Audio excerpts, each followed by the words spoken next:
Look at that. Isn't that cool?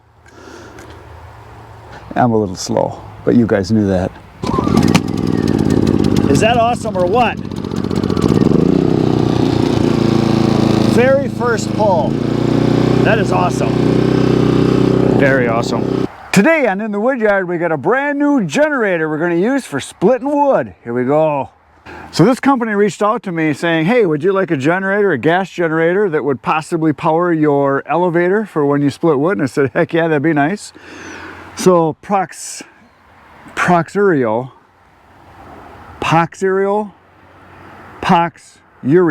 however you want to say it. It's POXURIO. Reached out to me and they said, hey, we'll send you one if you want to do a video on it. I said, well, heck yeah, I could use a generator because I don't personally own an actual gas generator. I've got the little electric, solar powered, rechargeable boxes that they have sent me. I've got a couple of those, but none of them have run the elevator. And this company sent me this. I got it just a couple days ago, and today we're going to be running it for the first time. It's an inverter generator. It's a 4000. It's a DK4000iSA, so it's an inverter generator. 4000 starting watts, 3200 running watts. So it should be big enough to run the elevator. I'm 99% sure it's going to run it just fine. But you never know, but we're going to find out. But this is like the perfect size generator for what I will be using this for, because with my camper I can use this. It'll power everything in my camper. It'll power all kinds of power tools I can take around. The little electric ones are awesome, and I do use mine all the time. I use it for like when I'm sharpening chainsaws, sharpening the processor chain, stuff like that. I use it for a lot of little things, but this is going to have a little bit more power. So like when I go on a trip, I'll be able to take this and one of the power boxes, the little electric ones, and I'll be able to power those up, take those with me when I go do things, and then have this one for charging everything and for all the other purposes. So I'm pretty happy about this. So it's basically a lot like the Hondas. I looked at the design of it and how it works and all the statistics on it comparable. Pretty darn close to a Honda, but way cheaper. A comparable unit like this for a Honda is around $3 grand. Yeah, this one's like less than 600. So it is made in China, and it says right here it's made by the Chongqing. Believe it or not, the next word says Dinking. Yes, it's not Din King, it's Dinking. Dinking Power Company in China. This is a unit that's got the gas tank on it is 3.6 liters, so just a little less than a gallon. I believe a gallon in the liter conversion is like 3.75, so 3 3/4 liters is a gallon, so it's just a little less than a gallon. Anyway, it's got some good stuff here. A real nice switch for on and off. I'm going to bring you guys in a little closer here so you can see. So it's got a stop, a run, a start with the choke all over. So choke, you just turn it to there. When it gets started, you just turn it to there. It's got a low idle. You can turn it on so it's on low idle all the time. You've got low oil indicator. You got an overload indicator. You got an output indicator. You got a CO2 alert on it built into it, which is really nice. It's got a reset on it. It's got a 5-volt USB down below here, so you can charge directly with a USB. It's got a little rubber cover. I got to get that on. Get in there. Get in the hole. There we go. Good. It's got parallel hookups here, so you can have 2 of these hooked up at a time. It's got the big plug for campers, and then it's got a dual regular 120 volt AC. So pretty dang cool. So what I really like about this is it's not too big and it's not too small. This is the size. If I was to buy one, which I've been looking at them, but then when they got a hold of me, I'm like, heck yeah, send it.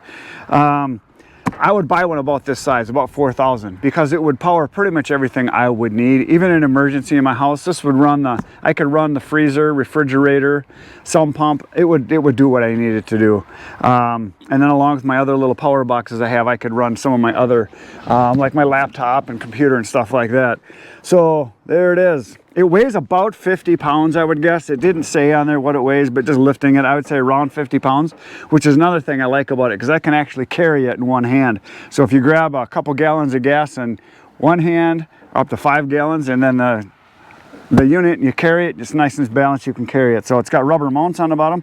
Now this one, less than 600 bucks. They got another one that's the same size basically, but it's got wheels and it's got a handle on it. And I think that one was like a couple $100 more. I think it's got a couple other features this one doesn't have, but for the money, I mean, it's pretty dang nice. One thing about it, it does have a lot of stickers. I counted, I think there's like 1, 2, 3, 4, 5, 6. Go to the top here. 7, 8, 9, 10, 11. Go to the other side. 12, 13, 14. It's 14 stickers, so you get a lot of stickers with it. Now, some of the things about it, I could not find out what the runtime is on it, running at idle or running at full power. I couldn't find it in the manual at all. I'm gonna have to look online and find out. Maybe I'll put it on the screen here. I'll look it up, see what other people are getting. It's kind of a newer unit, so I don't know. But it's very possible that it's gonna do everything I need it to. If I can get 4 or 5 hours out of it, which I think I probably will, that'll be nice. So like I say, it's got about a gallon tank on it, and we're going to use it a bunch. This is going to be really nice.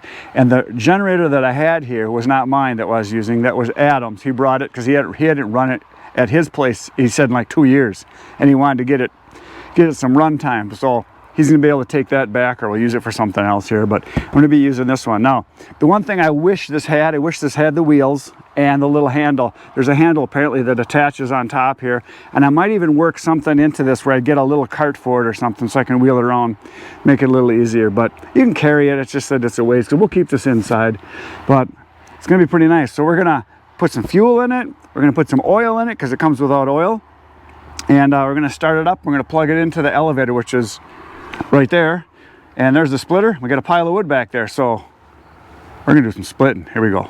Okay, so I put the generator up here on my splitter. I already took the screw out that holds this cover in. You pop this off, and there's a whole cover that comes right off, which is really nice because it's easily accessible to get to the oil fill, which is right here. Now, one of the really cool things about the oil fill, they send you a little tube funnel that you take out the cap on the oil, and I find a clean spot to put this here. I think I'm going to turn the manual over and put it on there because there's some dirt on here. I don't want to get on there, so we'll put that there. It's also threaded with an O-ring, and it screws right in to the oil fill.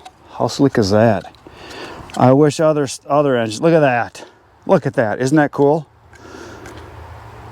Okay. So we're going to dump the oil in because there's no oil in it. Now, I did look at the manual. I read through it. Again, I couldn't find anything about how long the runtime is. But I did find the other information a lot of people want to know. You can service the spark plug right from this top cap right here. This pops off, the spark plug's right there. And you're supposed to change the spark plug every 300 hours. And the oil filter, not the oil filter, the air filter you're supposed to clean out after 50 hours or 100 hours of runtime. And you're supposed to change the oil after 20 hours for the initial, and then every 50 hours after that, which is normal for a lot of generators. That's kind of a normal maintenance schedule. So we're going to dump this oil in here. And I'm putting in the recommended oil that they said, and I'll probably run this, like I say, the 20 hours, and then when the time is up on this, I will probably switch this to the cold weather because we're coming into fall now here, and I'll probably switch this into the cold weather recommendation, which was 5W30.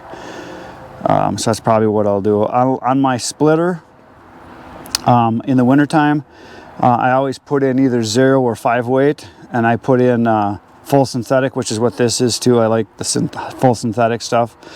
I always figure, you know, oil is pretty cheap. Engines are a little bit more expensive, so I try to treat them well, like my body. Well, not all the time. Put in, and we'll get her started up, and then we're going to split that load of wood that's behind me there. And all we have left to do is that bit of maple that's in the trailer there, and then there's maybe a third of a trailer load full of logs yet. Let's see where we at here. Yep, we're almost exact. It's about 15. It's just above the 16 mark, so I think we're good. And I pull this out, and then this tube, they got a little plastic bag they send with you. I'm going to put this funnel tube, make sure I got it so it's not going to run out on me. Oh, no, we're running out. So So I'm gonna put this back in. I'm gonna drain just a little bit more, because they said what would happen on the instructions, if you overfill it, it'll be level with the bottom of the fill, which is a lot of them are like that now. So I'm just gonna dump a little bit more out here. There we go. That should be good. I'm pretty level here, so, because it said to make sure you do it on a level place. So I'm gonna pull this out, and I'm gonna quick stick this, yeah, we're right there. I can see it right there. I can see it's right on the bottom of the thread, so we're good. Because that's where it's supposed to be, at the bottom of threads. And it says on there that this is a vented cap on here. If you overfill it, it'll automatically level itself out and it'll drain out into the bottom. There's even a drain hole right here where it can drain out, which is really nice. So I'm gonna let this drip out over here, return it to the earth where it came from. Okay, I'm gonna put this cover back on, save this for after the first 20 hours, and we'll just change it out then. So that's nice. I got the second change. We're gonna put this cover back on. There's a little screw here. This is the one thing I thought was, I don't know, I would have done this different if it was me, but what do I know? I don't design stuff. So this cover goes on right here, and it's all, everything just snaps in, which is nice. And then this little bitty screw is a Phillips head screw that it's really hard to get in here. I got it in, and then they send you a screwdriver, but it's a flathead. But I can get it to go in there, which is kind of a, why wouldn't you send either both screwdrivers or the one you need? Because this is the one you need for it. Because it says use enclosed screwdriver. Well, it's the wrong screwdriver. But I'm getting it on, so that's no big deal. There we go, that's on. So we got that. Now also they send along with this unit, they send along a spark plug tube wrench with a T on it that you slide in. So there's that, and that little screwdriver and the funnel, so that's all good. The manual is actually pretty darn nice. The only thing that I wish they had on there was the conversion for your liters to gallon, because everything's in liters. So it would be nicer for because a lot of people don't know the conversion. I do, because I looked it up. And also the thing that's not on there is your run time. There's no, that they didn't tell me at all what I'm gonna get for hours out of it as far as running it. So it's time to start her up. It is now the moment of truth. I'm gonna start her up. So we're gonna put it on to choke, which is way over here. I don't have it plugged in yet. You're not gonna plug the elevator until I get it working. So it's the first pull right here. Let's see what happens. Is that awesome or what? Very first pull. That is awesome. Very awesome. Yeah, that's the low idle.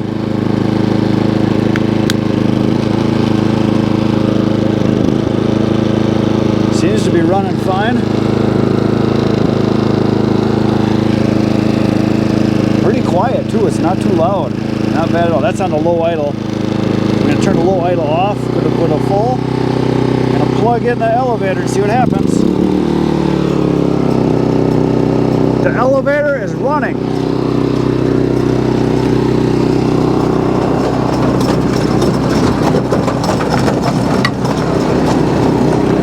It's time to get to work.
Look at that, empty trailer. All that's in there is a little bit of debris and the stuff I gotta go on to clean up. The new generator, the Poxurio, ran like a champ. Really nice. It's kind of quiet compared to the big one that Adam has here. It's still here in the barn. I got a little bit of room left in the bin here. As you can see, I moved the elevator over. That was the first peak we made, and then this one here, I filled this in. And all we got left now is this little bit of pile that's left over on the logs here, a little bit on the live deck. I'll show you what's left. And then the hard maple, the 5 truckloads that we got are going to be done. There'll be no more hard maple. Now all we got to do is finish up with some of the mixed stuff that was in there, like the birch right there, and the beech, and the cherry, which is right over here. So all that's left is this right here, and what's on the live deck and underneath there. So that's it. And I was gonna do it right now, but I can't. Something came up I have to go take care of. So tomorrow morning, Sunday, come on back, and I will finish that. It'll be tomorrow morning, 5:30 a.m. You're gonna be here, I'm gonna be here. Right now you're gonna go watch some other videos, because the best thing you can do to help me on my channel is watch more videos, more watch time. Look at this, falls here, pumpkins. That's it for today, folks. Good night, everyone.